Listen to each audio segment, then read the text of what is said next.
Welcome back to another episode of STL Real Estate Roundtable. I'm your host, Jaden Barr, CEO and team leader of Keller Williams Realty Chesterfield. Today, I'm joined by a very special guest.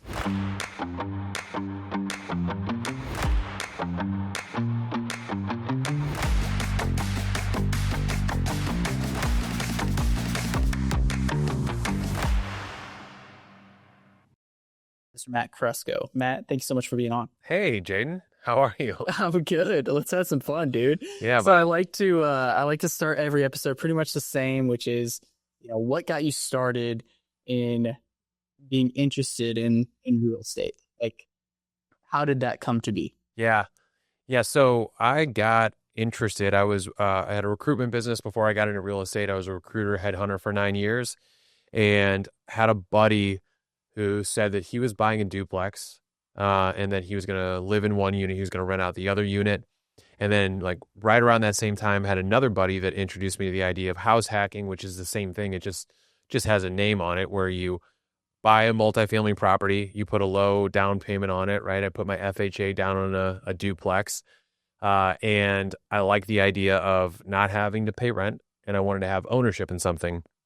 And as you know, like the FHA loan is a super powerful tool to start your wealth building journey. And I house hacked property, started diving more into real estate.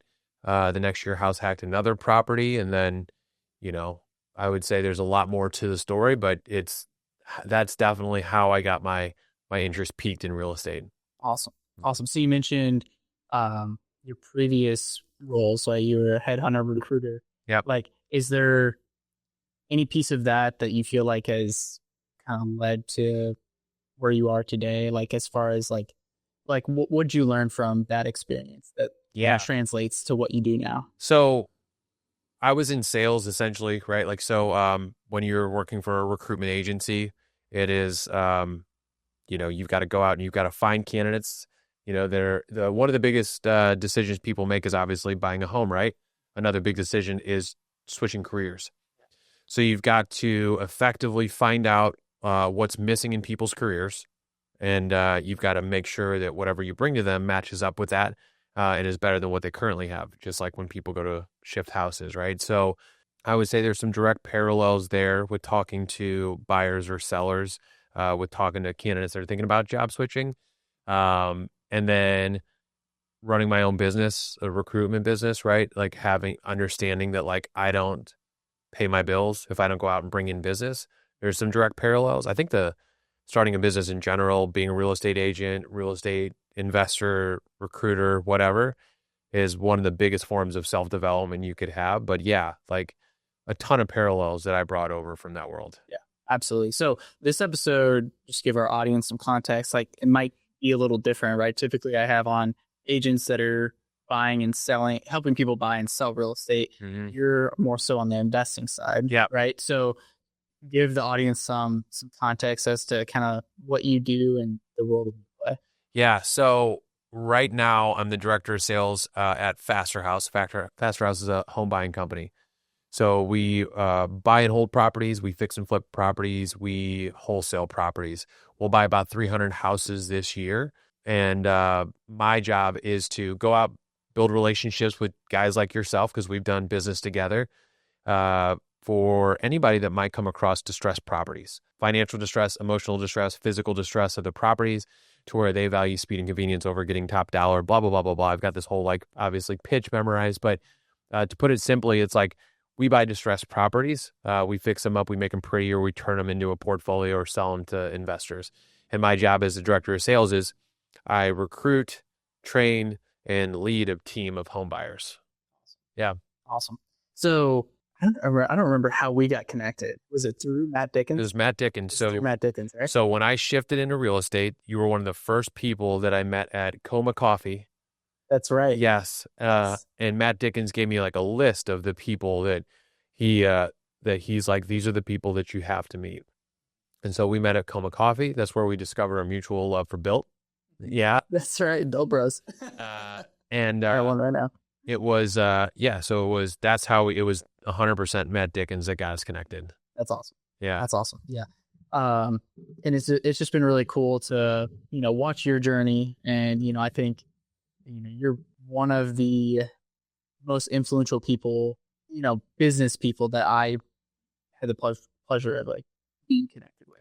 Like you are just a connector, like a super connector. I don't know if you've read that book, but there's a book called Super Connector, and it's all about just finding that gap, right? Finding the gap of what people want, and then who do I know that could help that person, right? Yeah. And so I think back to so many of our conversations, and you're always looking to add value, and that's just one thing that I think you do really, really well. Well, first off, thank you. That means a lot coming from you, right? Like I think you and I are in. It's only been 3 years, really, since we first met, and you and I are in completely different spots than where we were back then. Yeah. I mean, getting to the level that you are, the position that you're in, at your age, right? When you look at the other people that are in that like team lead positions on brokerages that are that big, it's like you're obviously blazing the trail yourself. But yeah, that was my job. I think when you're an agent or an investor, doesn't matter. It's like you have 3 options of where you can go to find leads. You can go direct sales. You can cold call. You can pound the payment. You can door knock. The second piece is marketing, right? You got to have a budget for marketing, but marketing is effective. Most people starting out in our world don't have the budget for marketing. And then the third piece is through relationships. Relationships is by far takes the longest. It takes the longest to get a steady stream of referrals that are coming your way, but it is like by far the best ROI. And like it's the only option where if you put in like a year's worth of work, you can see returns for years. You can see the returns for the rest of your life on that. And that's not the case with direct sales or marketing. So we met, I met a shit ton, boatload. Sorry about that. Okay. You can cuss, bro. Good. Don't filter. You're good. Met a boatload of people, a shitload of people my first year. I made it a point to meet every single person that I could. Yeah. And one of the biggest takeaways I had from a mastermind group that I was in, that like, don't just be the guy that calls and texts. Don't just even be the guy that goes out or gal that goes out and just meets people and asks for business. Be the person that understands somebody, right? You're interviewing me right now. Your whole idea around this is like, I want to add value to Matt Kresko, and I want to add value to whoever my listeners are out there. So when you go in with that mentality with people and you can follow through with it, you set yourself apart from 99.9% of people. Yeah. We all know those guys and girls that they exchange their business card and then they say, call me when you have somebody that's buying or selling a house, right? On the flip side, it's like there are few people where when you meet them, let's say 1 to 5 days later, they have some type of introduction, some type of referral, some type of event that they're inviting you to. So I'm rambling here, but you bring that up and it was like, that was the most, like, I've seen some success, I would say. Still got a long way to go, but the reason that I've seen any success whatsoever is because I have made it a point to every single person that I met that I would try to give them value in some way, shape, or form. And you definitely deliver on that for sure in my world. So you're going to see it. So, you start on this journey, right, of real estate investing yourself, right, personally. Yeah. And it's been so fun to watch you grow in that area too. Like, I don't know how many doors you're up to now, but walk us through kind of like that first step and then kind of the path to get to where you are today. Yeah. So when I got into real estate, my goal was like, the interest rates were super low, right? People were finding rentals left and right. And I was like, I want to do this. I'm seeing people adding millions and millions of dollars to their portfolio. And, being a competitive guy, I'm like, I go in and I look, if they can do it, why can't I do it? And more importantly, why can't I do better than what they're doing? Not the case. Also, I was not just interest rates. Like I feel like it's a cop out at times for people to just be like, oh, interest rates changed. And then, it's harder to buy rentals. That's true. But at the same time, it's like, there are still people buying, in these times I still found people that are buying a lot in this. So I'll never be the guy that blames interest rates for my slow progress. But I was incredibly humbled when I got into this world. I thought I was going to buy everything, wasn't able to buy everything, wasn't able to buy anything until doing it for about 1.5 years. So I first had to learn real estate investing. I had to learn how to comp properties. I had to learn rehab budgets. I had to study people that were doing it. I would take them out to coffee or lunches or whatever that I could and figure out how they're buying, how they're, putting deals together with little to no money down.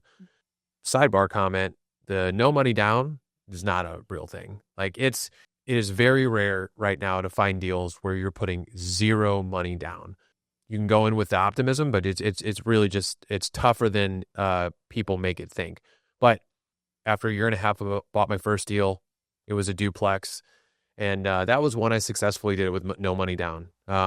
Paid about $105,000 for it, $55,000 on the rehab, appraised amazingly, and ended up getting $12,000 back at closing.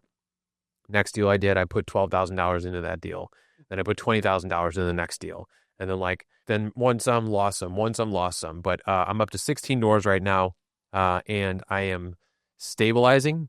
Stabilizing is like a fancy term investors use to they're going fucking broke. So like you better build up some cash. So that's what I'm doing right now.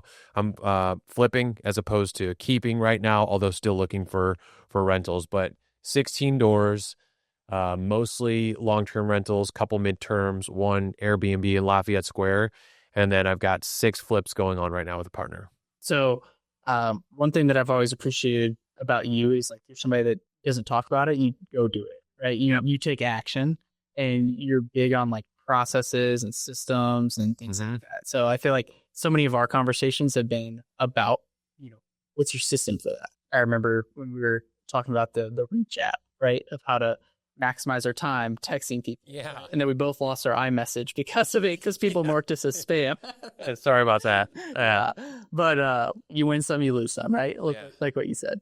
Talk to me about, the challenging times of, being a real estate investor. Like, I mean, you don't have to go into super great detail, but just like, I mean, there's probably tons of agents watching this that it's a roller coaster, right? Being an entrepreneur. Yeah. No matter what industry you're in, if you are choosing to bet on yourself every day, you're going to have days where, you feel like you're hitting your head against the wall, and maybe months or years, right? Yeah. And it doesn't, like you said, it doesn't happen overnight. And so I'd love to just kind of get your perspective or get your thoughts on that. Cause I think, and I don't mind, like I'm a pretty, open book about this stuff. So if this will be beneficial for the people that are trying it and they feel like that they're not succeeding yet, right? So I had my recruitment business. I started out that recruitment business as a solopreneur, then made my first hire, then took on a business partner to grow, and then built a team. So I had, all things considered, things were going pretty well in real estate, especially with interest rates super low. There was a lot of startups that were just, money was free. So they were just dumping money into these startups, and they had to grow their sales team, which is my bread and butter. So things were going relatively well. I made the shift to real estate, selling my business, and then thinking that I was just going to crush it in real estate. I already talked about how it took me a while. My business ended up folding. So I had a business partner. It was not my fault, not his fault. It was just a series of unfortunate events to where we kind of both got the rough end of the stick. So I had no money, no more active income coming in. I had no base salary coming in because I had just jumped into real estate. Man, I think I went 7 months without a paycheck. I was living in a bigger home than I needed to at the time. Luckily, through real estate, I was able to rent that home out and move into my duplex so that I didn't have a mortgage payment, or I didn't have to pay any type of home payment for rent. But like, was a real kick in the dick, man. I mean, it was like my income was gone. My savings were dwindling. 7 months without a paycheck. I tried doing it with a buddy to partner up with, and turns out he didn't have the time to learn how to do it. Acquisitions is what we call it in our world. I tried with one of the local companies here. First tried it on my own, then tried with a buddy, then tried with a local company. None of them worked out. And then I landed at Faster House. But man, there was, as far as tough times goes, it was like you go from being, can't say like top of an industry. There's a lot of bigger recruiting companies, but make a pretty solid income, and like the future is pretty bright, to like all that's taken away. Savings are dwindling. You start to really question like who you are as a person. You start to sit there and say like, you go in with this optimism of like, I can fucking do it, right? Like, I know I can do it. If they can do it, I can do it. And then you go so long without seeing the proof of that you start to question, like, am I that guy? Like, am I that good? Like, am one of the probably most defining moments of my life, because made a ton of changes throughout that. But I would say, like, it helped me lock down. Like, it was like the whole burn the boats, right? Like, you got to burn the ships. I didn't think it would be that much of like, I would need to burn the boats, because I thought it would just be pretty easy. But like, when my back was against the wall, it was like I had zero other choice but to make it work. Yeah. And so I for a year and a half, I cut out drinking. I got off of dating apps because, I was a, 30-plus-year-old guy on those dating apps and, showing no signs of slowing down. So I eliminated those distractions and started really figuring out what was important to me in my life. And so then coming out on the other side, when I started to see success, like, kept a lot of those habits, right? Like, I don't, like, I brought alcohol back into my life, but like, I don't drink like I used to. I can't, right? And my work and my life and my health are so much more important than partying on the weekends. I have an amazing girlfriend going on 2.5 years who is essentially a business partner to me in this business. If I wouldn't have made those changes, there's no way in hell I would have attracted that type of person. So it's one of those things that going through it, one of the hardest things that you can do, but like the change that starts to develop in your character and who you are. Like, Alex Hormozy has this quote, the world belongs to those who can do without seeing the results of their doing. So like, and there's like the J curve, right? You've heard of that, I'm sure, right? Where it's like, you go, it's nothing. All of a sudden, it just kind of starts to go up.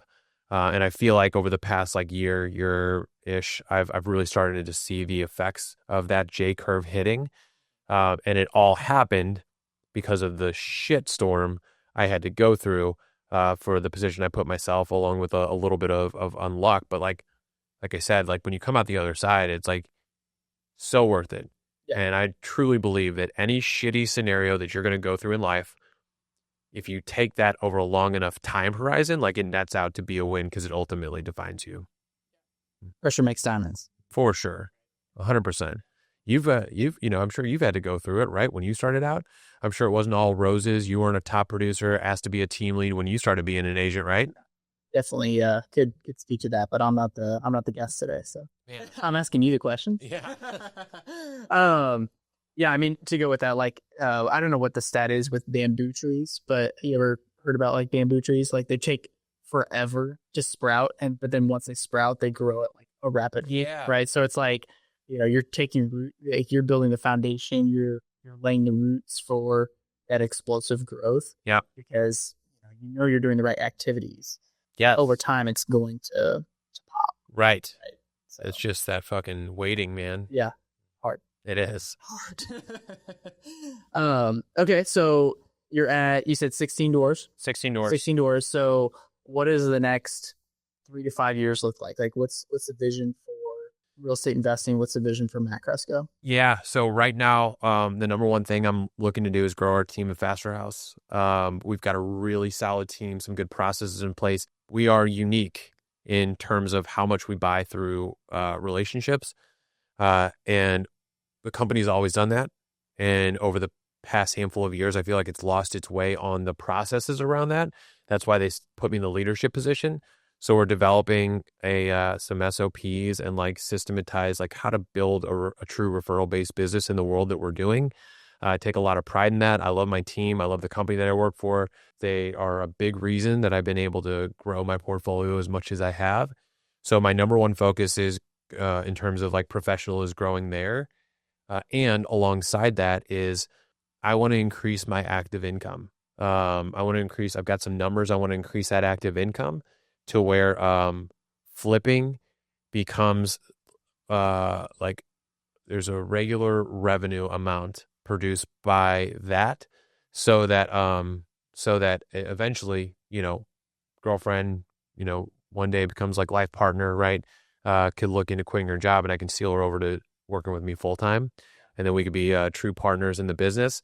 That's my number one on the side piece. I feel like in real estate investing, everybody glorifies passive income. and they don't put enough of an emphasis on how important active income is. Like, passive income is cool when you have enough to sustain and live the lifestyle that you want.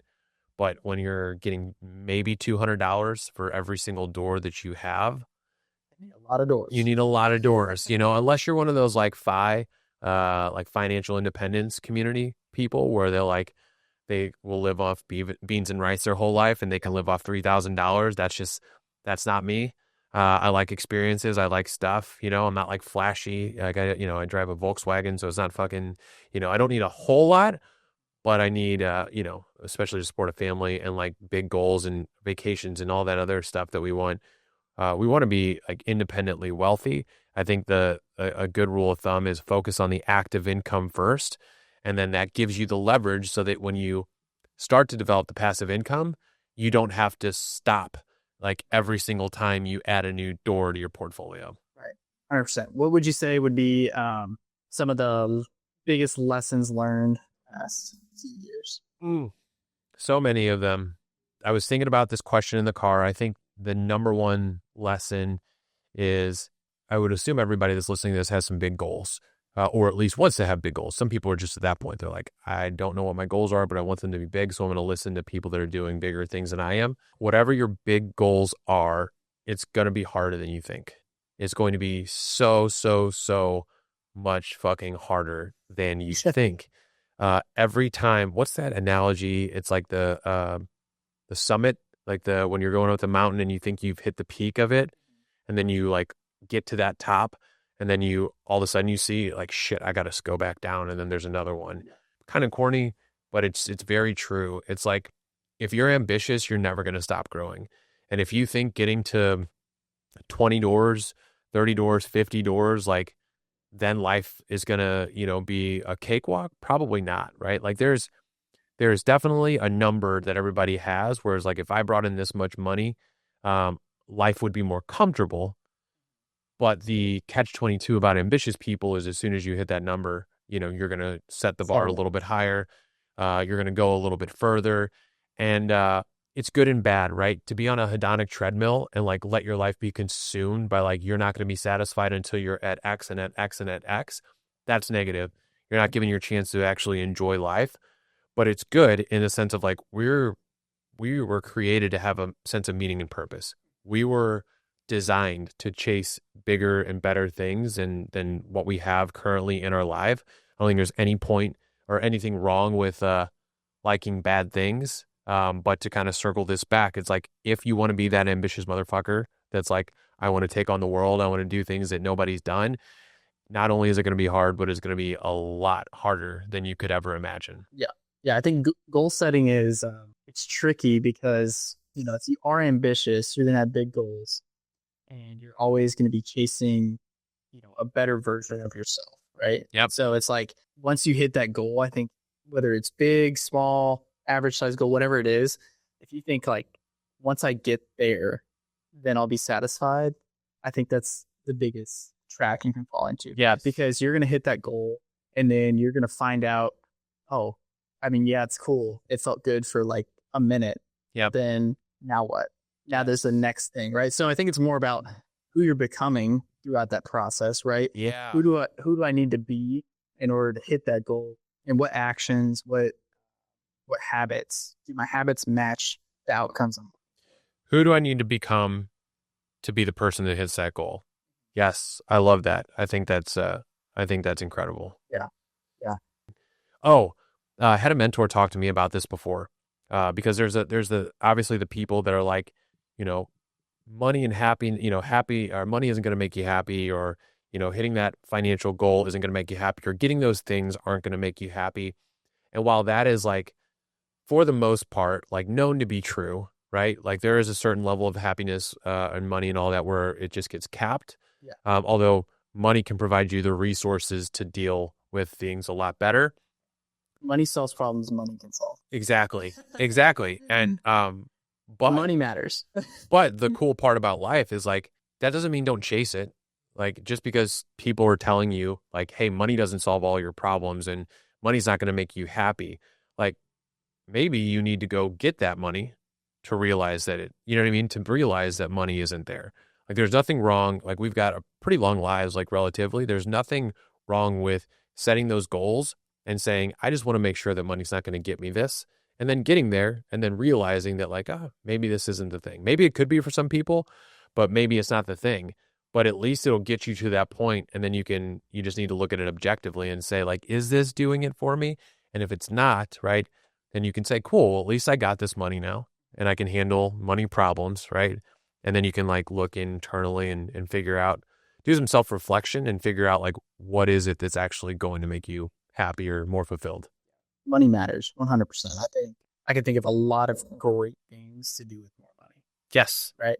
Like you make more money, think about how many more people you can help, how many more people you can serve, like the bigger impact that you can have on your community. Man, you were thinking of, I'm so much more selfish than you. I'm like, dude, there's this trip I want to go to. There's this thing. Too, right? That too. But I mean, just to debunk the myth that money doesn't matter. No, you're right. It does. And I say that in jest, right? Like I'm trying to be more like you. Like I am, I wouldn't say I'm necessarily like subscribed to a religion, but I see how you are in your faith and I see how you are in like how you practice what you preach in terms of like wanting to be a good person, wanting to serve other people. You not only believe that like, hey, the more I help, the better the world is, the better life is in general. Like you actually go out and do that. So again, I'm saying that stuff in jest because I am trying to find my own, like I've lived a very selfish life, right? Wouldn't say I'm a bad person. Wouldn't say I've done anything like that, would raise any major red flags by any means, but I've just lived such a life of like me. How do I get, right? And sometimes it's like get through doing other people. Like I do the thing to do the thing over here to try to get the thing over here. And I'm trying to release that a little bit and just like zoom out and try to focus less on myself and more on others. So that's something I really admire about you and something I look up to you about. Yeah. Yeah. We're all somewhere on our journey, right? For sure. I have a short time, but make the most of each day. And I think whether, you're subscribed to a religion or not, into faith or not, I think the more you serve, the more you give, I think the more fulfilling. I agree. Anytime I serve or give, right? That's like a selfish act for me too, because I know how good it makes me feel. Yeah. Right? It's like, I made an impact on somebody today. That's awesome. Yeah. Right? But isn't it wild that like I'm still getting over this idea, right? It's like you can literally go out and get something, and then you can go out and you can give something. You can go out of your way to be nice to those people, and you can sit there and you can like in your head, like almost like quantify or measure, like, okay, how good do I feel when I get something? How long does that last? How long till I'm forgotten about it? Versus me going out and doing something for somebody that I know that's going to have an impact on them. How does that make me feel? How long does that last? And the latter like kicks the shit out of the former. And so many people don't know that. Like I said, I'm just wrapping my head around it a little bit. But we're all chasing this feeling of feeling good and content or satisfied or happy or whatever, synonym you want to put on it. Right. And we have an opportunity to do that every single day, but we just don't. We just are so consumed in ourselves. I say we. I don't know any of you out there. I'm talking about myself here. Yeah. Yeah. I think we're all that way, right? Yep. So I love, I love your mindset and just like, I feel like we connect on a lot of levels as far as just like chasing growth and things like that. So I'm curious who do you follow or like look up to or, subscribe to? Like what is your podcasts? Who do you listen to on social, different things like that? You mentioned Alex Hormozy, right? Yeah. Brilliant business mind, right? Yes. Is there anybody else that, specifically stands out in your mind as far as who you follow? So Hormozy is a big one. It's just like he is so good at what he does, and he works more than anybody, and that's why he's so good at what he does. He works harder than anybody. He audits what he does more than anybody. He prepares more than anybody, and he continues to perpetuate that cycle and get bigger and bigger and bigger. I want to be a fraction of Hormozy because I don't have a desire to work 7 days a week, like sun up to sundown. He's like very open about not really having a social circle. He's got one, but it's all business, right? But in terms of like, if you want to learn about a topic, he's a great educator. He simplifies everything so that anybody can understand. And I love his philosophies on like how to win over clients, whether they're referral partners or people that are going to use your business, whatever the case is. It's like it is the person or company that provides the most value wins, period. So if you can go in every single day with a mindset of like, how I win is by providing the most value to every single person from a business encounter that I come across, it's a fact that you're eventually going to win out, or at least be like pretty damn successful at what you do. So Hormozy's up there, man. I go up and down with podcasts. Sometimes I listen to some real estate podcasts. I would say he's probably been one of my bigger obsessions lately, or just like I've been listening to his new business partner recently. I heard the term, what is it? BOSA? No, BOBA. Be obsessed or be average. Okay. And I love that term. And it's you can't obviously be obsessed forever, but if you want to build a skill, if you want to grow a company, if you want to do, a new leg of your business, it's like, you can't just like kind of want it. Like you have to, for at least a season, be obsessed with that if you want to see results.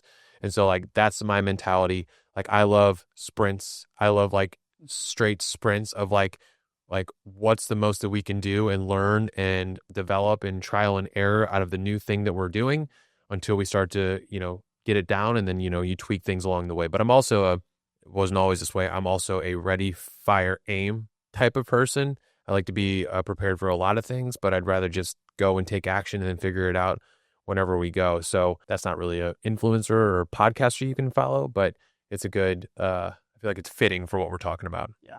Yeah. I think this speaks to a lot of agents that I coach and consult and talk with on a regular basis. It's like everybody's planning, getting ready to get ready to get ready to get ready. And at the end of the day, like you just got to do the work. Mm-hmm. Like, you know what to do. Like Yep. it's a contact sport. Yep. Like, go out, talk to people, get into a relationship with more people. Yep. And eventually over time, the person that adds the most value wins. So add value in every conversation, every interaction that you're involved in. Yes. And you are going to grow a massive real estate business. For sure. If you don't want to talk to people and you don't want to get in a relationship with people, or you don't want to add value, might not be the industry for you. It's so funny. It reminds me of I've taken on, big believer in coaches, big believers in mentors, a real estate coach that I took on at one point early on. And after a month, I gave up, or like I quit. I was just like, hey, this isn't for me or whatever. And that same person would get on social media, unbelievably successful in real estate, like light years ahead of me. But they'd get on social media and they'd say, I just don't like people. Like I like my little family right here, and I like my animals, and that's it. And I just sat there and think to myself, and I'm like, successful with the real estate side, that's fine. But like that's real estate investing, right? Deals and numbers and, acquisitions. But it's like what you said, it's like, I don't even know if she coaches anymore, because it's like, can't expect to be successful in coaching if you don't like people, like if you don't like dealing and interacting with people. Same goes with building a real estate business in terms of like buy, sell, right? Stuff like that, or relationships with others. Yeah. What do you think is the biggest misconception with real estate investing? The biggest misconception is that it's easy. And we talked about that it's going to be harder than you think it is. I'm going to answer another question about real estate because my mind keeps going to just like it's easy, because it's not. For anybody that's looking to get involved in real estate investing, right? If I had one bit of advice, like that whole question, if I had one bit of advice for somebody that's thinking about getting into real estate investing but has not gotten into real estate investing, if you can't find a mentor, a coach in a formal sense, go work for somebody that's doing it. I'm telling you, right? Like I am an entrepreneur. I was an entrepreneur. Although I believe that in some way, shape, or form, I could have made it on my own. Like I would not be anywhere, a fraction of where I am if it wasn't for being at Faster House, finding a coach that I did vibe with, right? Like getting around, there's something to be said about getting around people that are just fucking doing it. Like it just ignites something in you that says like, here's them, right? And then here's them as just a normal ass person and they're doing it, right? Yeah. And you start to see like, okay, this is working, but he does this like this. I know I could do that a little bit better, right? Like your mind just starts naturally comparing yourself to those. It's the, you're the 5 people you associate yourself most with. That's that old adage, right? And if you're looking to get into real estate investing, but it's tough to pull the trigger, go work for a company that is doing real estate investing and learn how to analyze deals, how to underwrite deals, how to buy deals, find out how they're getting money for those, how the refinance process works, how they're doing their property management, right? Like go work for them so you can live it, even if you have to take a paycheck. But the cool thing is sometimes you get a paycheck and you can build all of that on the side, which is really cool. So find people that are doing it. Also, action is going to give you a billion times more results than reading books and listening to podcasts. If you're that person that is still listening to podcasts and just still reading books and you haven't taken action, shut yourself off from all that. Like go actually fucking walk houses. Go actually make offers on houses. You cannot be afraid to look like an idiot when you're starting out because essentially, you are, right? Like you are incompetent because of you don't know. It's not because you don't have the ability to learn, but you only learn and get past that period by actually going out and doing the shit, And you mentioned getting around somebody that's actually doing it, actually taking action, Yep. and realizing like they're a normal person. Yeah. Like there's nothing special. Like yes, they are successful, but there's nothing special or nothing. They aren't the smartest. They aren't, the most connected or whatever it is, but they're having massive success because of the action they're taking. It's like I posted on my story yesterday. It's Alex Hormozi quote. He says, "You either fail through action or inaction." Yeah. And you do the one you're least scared of. Yep. Right. So if you're out there and you're afraid of taking action, I would argue you're making it more about you than about the people around you. Oh yeah. Right. That's a fact. You got to be able to get over your own fear of failure and just go do it. Yes. And he has a quote to go along with that is I cannot lose if I do not quit.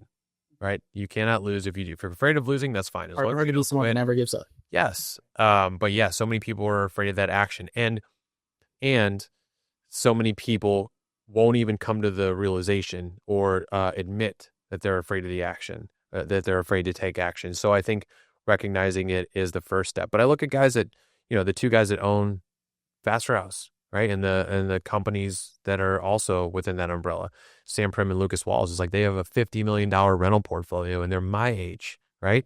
And their debt to service or debt to whatever ratio on those loans is pretty strong. Like they've got, a handful of successful businesses that they generate money to. It's like I talk to them on a regular basis. Like they are regular everyday guys. They are incredibly smart and skilled in their like areas that they got obsessed with and they decided to be obsessed with. But all in all, it's like they are normal ass dudes. Okay, I wrap up pretty much every episode the same way, which is what's been the most impactful book or podcast. We talked about reading books and not taking action, but I know there's, you are a reader. So talking about maybe the most impactful thing that you've read. Okay. Most impactful thing. Side note, I'm going to answer another question because this just comes to my mind. So the most impactful book I've never read is The 12-Week Year. Okay. I've never actually read that, but I got the concept of it and I was like, scorecards, 12-week spreads, systems, processes, right? You get to, all you got to do is like leading indicators, right? I would say the 12-week year definitely was exactly what I needed to start developing the systems for what I needed in order to build a referral-based business. This idea of you take, your years in 12 weeks, you develop your goals for those 12 weeks. You can have income goals, revenue goals, whatever that is, and you reverse engineer them between leading and lagging indicators. So when you're getting started, it is tough to feel like a winner when you're not putting points on the scoreboard. So tough. Like all you're thinking about is how do I get a contract? How do I get a deal, right? the 12-week year helped me to realize like my scorecard could be my effort. And my effort could be calls. My effort could be contact ads. My effort could be walking houses, meetings, like whatever that is, whatever I think is going to drive. Like you've got, and I'm going to make sure I do this so how they see it. So you've got leading indicators over here, 100% in your control. Lagging indicators are the contracts, the profit, the money stuff. Yeah, the points on the scoreboard. Your points can be on this side, right? So meaning you can check your week off and say like, I did these things and I know eventually enough of these things are going to lead to this over here. So it's a good way to feel like you can win a day, you can win a week without, like I said, actually having those points just yet, but knowing that they're going to come. So read a lot of books. I am an avid reader, but that one definitely just the principles of that without reading it changed how I do things. Mm-hmm. Matt, thank you so much for being on the podcast. I appreciate you, man. I look up to you and keep crushing it. Appreciate it, brother. Awesome. We'll see you on the next episode.